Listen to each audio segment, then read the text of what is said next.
We will now move to the rounding. It is a very crucial step. The objective of the rounding is not only to eliminate the corners, but also to carve the shape of the tooth.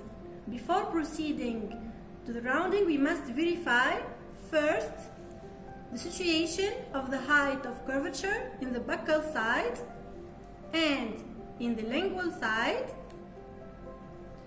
the situation of the contact zones in the medial and distal sides. We must verify the cervical emergence and the outlines of the crown with the trapezoidal shape. Finally, the outlines of the root. Let's begin now the drawing of the cervical line. The cervical line has the shape of a half a circle in the buccal view. In the lingual view, it also has the shape of a half a circle. In the proximal views, the cervical line has the shape of an arrow. In the distal view, the cervical line is less pronounced. Once the cervical line is drawn, we will carve it using the Zal spatula.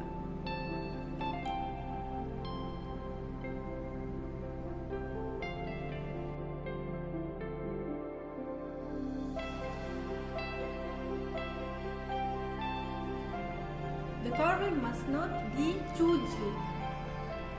Now we will eliminate the angles.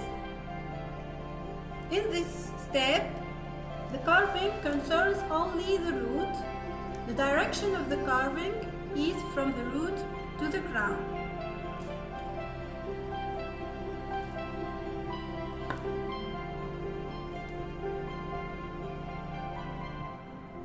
This way we will guarantee the continuity of the cervical lines in each side.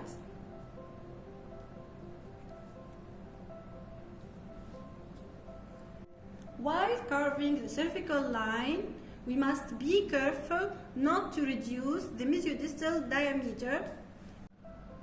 We will now start the rounding of the crown. The first step is to draw the rounding references. The rounding references are the mesial and distal contact zones. The mesial contact zone is situated in the 1/6 of the buccolingual direction. The distal contact zone is situated in the 1/4 of the buccolingual direction.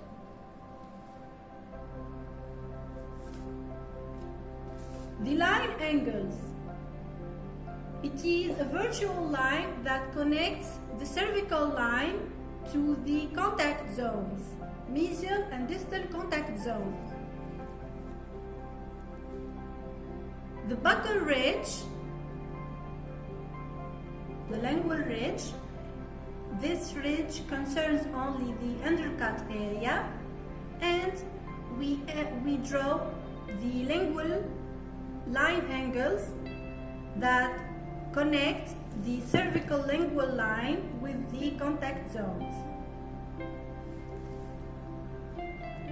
The greatest contour line is a virtual line that connects the contact zone with the height of curvature, both in the buccal and lingual sides.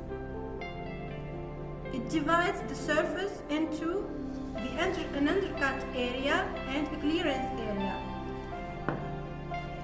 The last reference is the incisal edge borderline. The incisal edge is composed of two borderlines, the buccal borderline and the lingual borderline.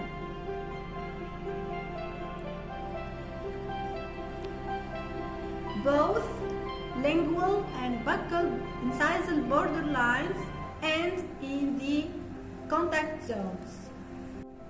Once the rounding references are drawn, we start the carving of the undercut area. In this step, we must respect the angle lines, the buccal ridge, and the contact zone. We must carve a convex shape. The direction of the instrument is from the buccal ridge to the contact zone.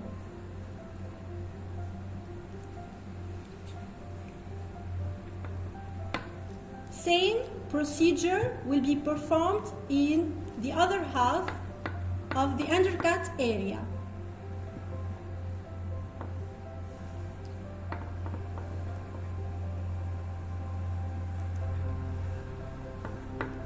The carving is approved only when the undercut area is hidden while looking at the tooth by an incisal view. Let's move now to the clearance zone. We have to carve a convex shape while respecting the buccal ridge, the buccal incisal borderline. The same procedure will be performed in the other half of the tooth. We may touch in this step the greatest contour line, but be careful not to touch the contact zone. The carving is approved only when you can see the buccal ridge from a proximal view. In the lingual side, we will only carve the undercut area. Same procedure as the buccal side. We'll start by the half of the tooth and finish with the other. You have to respect the lingual ridge and the contact zones.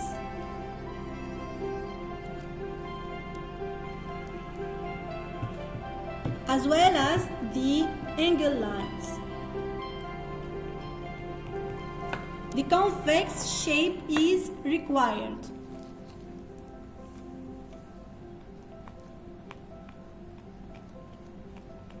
The carving is also approved only when you cannot see the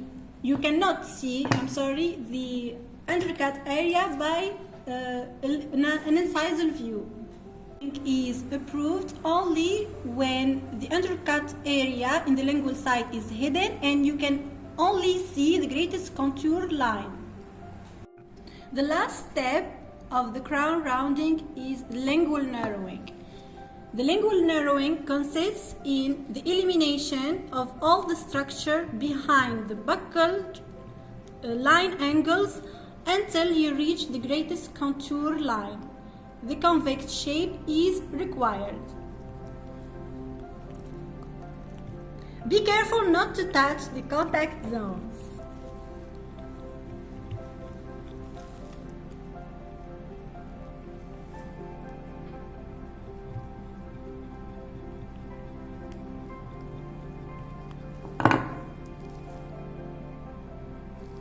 Contact zone must always be respected. The lingual narrowing will also be performed in the other proximal view, respecting the angle lines, the contact zones, and the greatest contour line. Let's now move to the rounding of the root. We'll start as usual by the drawing of the rounding references, which are the buccal radicular ridge, the lingual radicular ridge.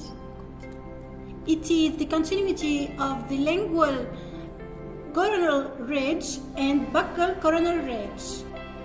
We will also draw proximal ridges in the mesial and distal sides. We will use them to respect the lingual radicular narrowing later. Beware, the proximal surface is flat in the proximal view. That is why these proximal ridges are situated in a buccal position.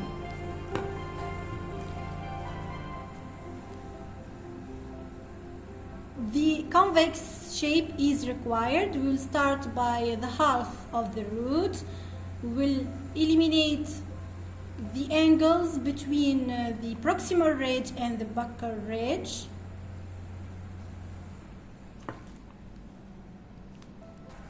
The direction of the carving must be from the apex to the cervical line to ensure a correct relationship between the root and the crown.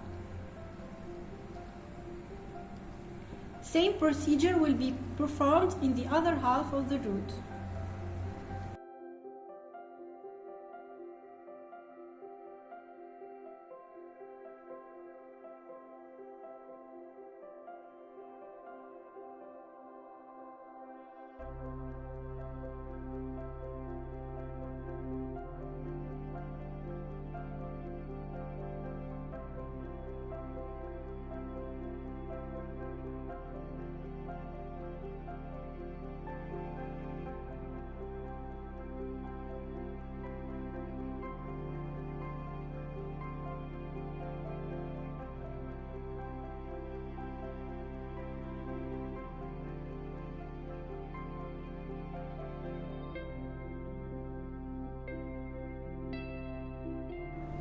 The carving is approved once you see the buccal and lingual ridges by a proximal view in continuity with the buccal and lingual coronal ridges. The last step of the root rounding is to erase the proximal ridges to ensure a flat surface in the proximal view of the root.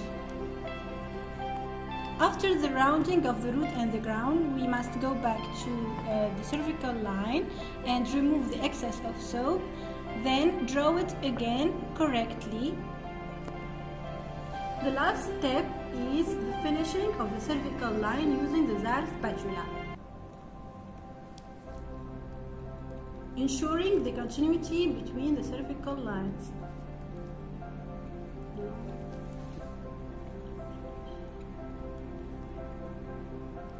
The direction of the finishing is from the root to the crown.